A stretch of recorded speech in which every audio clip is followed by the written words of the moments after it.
ሰላምና ልማት ያው የማይነጣጠሉ ናቸው። ልማት ስንሰራ ሰላምን ማረጋገጥ እንችላለን። ሰላምን ለማምጣት ስንሰራ ደግሞ ልማትን ማረጋገጥ እንችላለን። በክልላችን የተፈጠረው ግጭት ከ2 ዓመት በላይ እያስቆጠረ ይገኛል።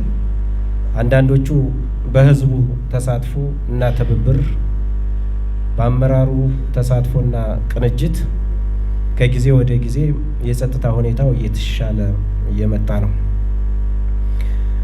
በዚህም ምክንያት እንደ ሀገር በብልጽግና ፓርቲ አነሳሽነት በተለይ ከተሞች ከተማ እንዲሆኑ ለማድረግ ከተማ ስሙን ብቻ ሳይሆን በትክክል ሳቢ፣ ውብ፣ ለኢንቨስትመንት ምቹ፣ ያማሩ፣ የተዋቡ ተቋማት አሏቸው ወይ የሚለውን ለማሳየት ከፍተኛ ጥረት እየተደረገ ይገኛል። ከዚህ ውስጥ አንዱ የኮሪደር ልማት ነው እና ሌሎቹ አካባቢዎች ይህንን ቀድመው ገብተው ለተሞክሮነት እየዋሉ ነው። ከኛ ከተማ አቻ የሆኑ ከተሞች ማለት ነው።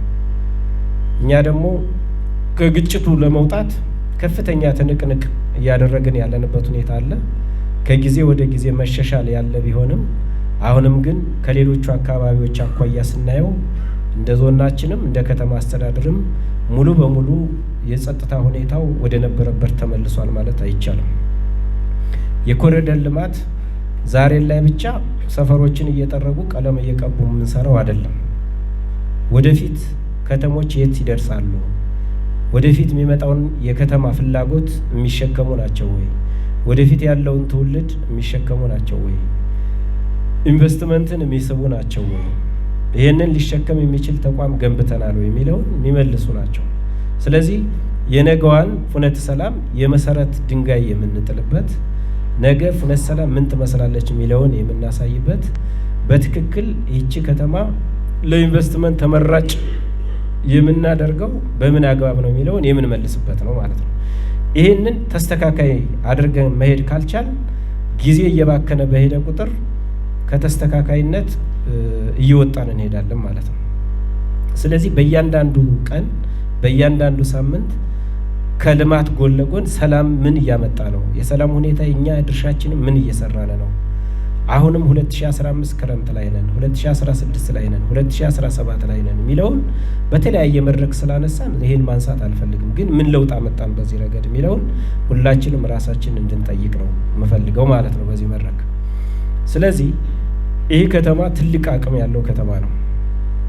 የአየር ጸባዩ፣ የከተማው የመልክዓ ምድር አቀማመጥ፣ የህዝቡ የልማት ቀናይነት በጣም በጣም ተፈልጎ ሊገኝ የማይችል ፈጣሪ የሰጠው ብዙ ጸጋ አለ። ይህንን ጸጋ ግን ለህዝብ ጥቅም መዋል የምንችለው ልማትን በአንድ ልብ ሆነን ሁላችንም ተቀናጅተን ለከተማችን ማሰብ፣ ማቀድ፣ መደገፍ፣ ማገዝና መተባበር ስንችል ነው ማለት ነው። ግጭቱን አይተነዋል፣ ያተረፍነውን ተገንዝበናል። ስለዚህ ሁላችንም ቀልባችንን መልሰን የጋራ መኖሪያ የሆነችውን ከተማ መገንባት አለብን። ከሌሎቹ ከተሞች አኳያ ስናይ ተስተካካይ ማድረግ አለብን። የከተማ ልማትና እድገት የሚወሰነው በነዋሪዎቿ ብቻ ነው። ከአመራሩ የሚጠበቀው ትንሽ ነው። ማነሳሳት፣ ማሳየት፣ ማቀድ፣ መደገፍ ነው። ያንን እቅድ ተከትሎ ህብረተሰቡ ረጅም ርቀት መሄድ አለበት። መንግስት ሰላምን ለማምጣት ያደረገውን ጥረት አይታችኋል። ሰላም ሰላም ሰላም ሰላም ሁሌም። ስለዚህ የሚጠበቅበትን እያደረገ ነው። እዚህ ከተማ ላይ በአመራሩ ብቻ የሚመጣ ለውጥ የለም። ከአመራሩ በላይ ቀድሞ ህዝቡ መገኘት መቻል አለበት። ስለዚህ አሁን የኮሪደር ልማት ብለን የምናስበው የምናቅደውና የምንሰራው በትክክል ፍኖተ ሰላም የሚገባትን ቦታ አይደለችም ከሚል ቁጭት ነው እኛ የምንነሳው ማለት ነው።